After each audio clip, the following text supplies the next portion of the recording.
does morality require God?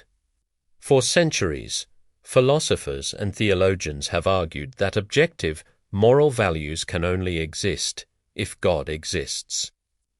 This is known as the moral argument for God's existence, and it is one of the most popular arguments in apologetics today. But does it actually work? In this video we explore how it's used by modern apologists, and then examine whether it holds up under scrutiny. Let's start with the basic structure. The moral argument typically goes something like this. Premise 1. If God does not exist, then objective moral values and duties do not exist. Premise 2. Objective moral values and duties do exist. Conclusion, therefore, God exists. Now, what do we mean by objective moral values? Defenders of this argument mean moral facts that are true independent of human opinion, things that would be wrong even if every human being thought they were right. For example, torturing children for fun would be objectively wrong, not just a matter of cultural preference. The argument claims that without God as a foundation, morality becomes merely subjective, just human preferences with no more authority than our taste in ice cream flavors. While variations of this argument appear throughout history, it has deep roots in Christian philosophy. In the ancient and medieval periods, thinkers like Augustine and Aquinas connected morality to God's nature, though Aquinas also believed reason could discern moral truths through natural law. But there's an interesting tension here. Even Plato, in the Euthyphro dialogue, raised a crucial question.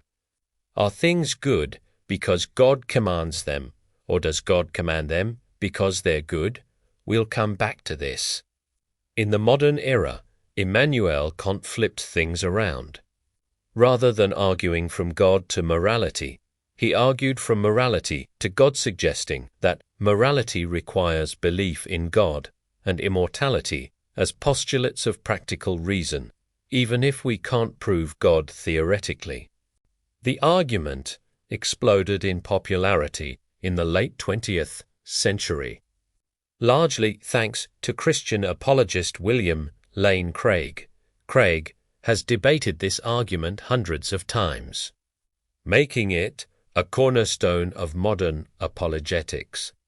He specifically argues that God provides both the ontological foundation for moral values, grounding them in God's nature, and the epistemological access to them, so we can know them through revelation and conscience. Today, you'll hear the moral argument everywhere in apologetics YouTube debates, church talks, Christian podcasts. Here's how it's typically deployed. The rhetorical strategy often starts by asking, do you believe the Holocaust was objectively wrong or just a matter of opinion? Most people instinctively say it was objectively wrong. The apologist then argues that this intuition makes no sense in a universe without God.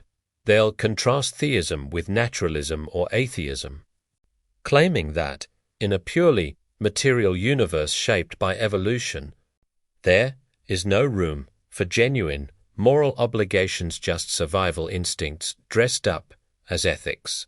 Many modern apologists draw heavily from C.S. Lewis's book Mere Christianity, which popularized the idea that our sense of right and wrong points to a moral lawgiver, much like a universal law points to a lawmaker. All right, now let's examine whether this argument actually works. I'm going to present several major problems with the moral argument. First, the Euthyphro Dilemma. Remember that question from Plato. It creates a serious problem. If things are good simply because God commands them, then morality seems arbitrary. God could have commanded cruelty and made that good. Defenders usually reject this horn of the dilemma because it makes morality seem like divine whim. So they take the other option: God commands things because they're good, and goodness is grounded in God's nature. But here's the problem: if God's nature determines what's good, we need to ask, is God's nature good because it has certain properties, or are those properties good simply because they're part of God's nature? If it's the former, then there's a standard of goodness independent of God. If it's the latter, we're back to arbitrariness. Some apologists try to escape by saying God's nature is necessarily good, it couldn't be otherwise. But this just pushes the question back: what makes a necessarily existing divine nature good rather than bad? You're still appealing to some standard beyond just because it's God. Problem 2. Non-theistic foundations for objective morality. The first premise claims that without God, objective morality can't exist. But philosophers have proposed numerous secular foundations. Moral realism or Platonism suggests moral facts could exist as abstract objects, similar to mathematical truths. Just as to plus to equals for is objectively true without God. Perhaps torturing innocence is wrong is an objective truth that exists necessarily. Contractarianism suggests morality is grounded in rational agreements among moral agents. Consequentialism argues morality is objectively grounded in facts about well-being and suffering. The point is, there are multiple competing theories. The apologist needs to show not just that theism can ground morality, but that it's the only possible foundation. They haven't done that. Problem 3. The is-ought problem. Even if God exists, how do we get from descriptive facts about what is to prescriptive claims about what we ought to do? If God exists and has a certain nature, that's a fact about what is. But why does that create obligations for us? Why ought we care about conforming to God's nature or commands? The theist might say, because God created us or because God is perfectly good. But both responses assume moral premises, that we should obey our Creator or that we should follow what's good. These are themselves moral claims that need justification. You can't use them to justify morality without circular reasoning. Problem 4. The problem of evil moral commands. If we look at actual religious texts, we find God commanding things that most modern people find morally horrific. Genocide, slavery, stoning people for victimless crimes. Defenders will say these must be interpreted in context, or that they're not literal. But notice what's happening. They're reusing their own moral intuitions to judge which parts of Scripture to take seriously and which to reinterpret or dismiss.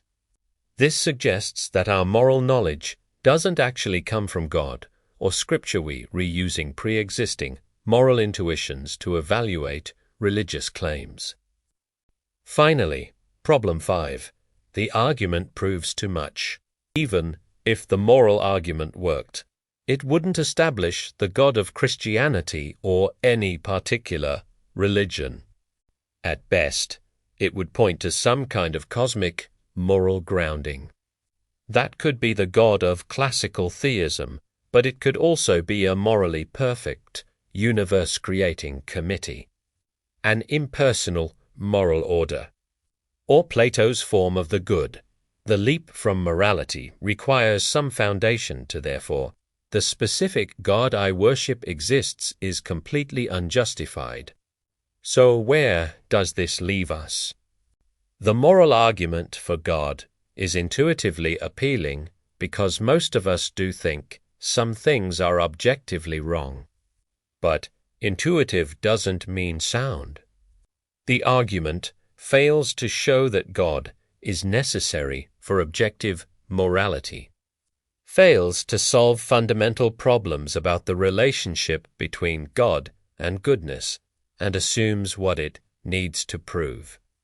More importantly, we can have perfectly robust discussions about ethics, moral philosophy, and how to build better societies without resolving whether God exists. Atheists and theists alike can recognize that conscious suffering matters, that fairness and cooperation enable human flourishing, and that we should work toward justice. Morality might be complicated, but adding God to the equation doesn't actually simplify it, it just adds another layer of philosophical problems. Thank you for watching. Please like and subscribe.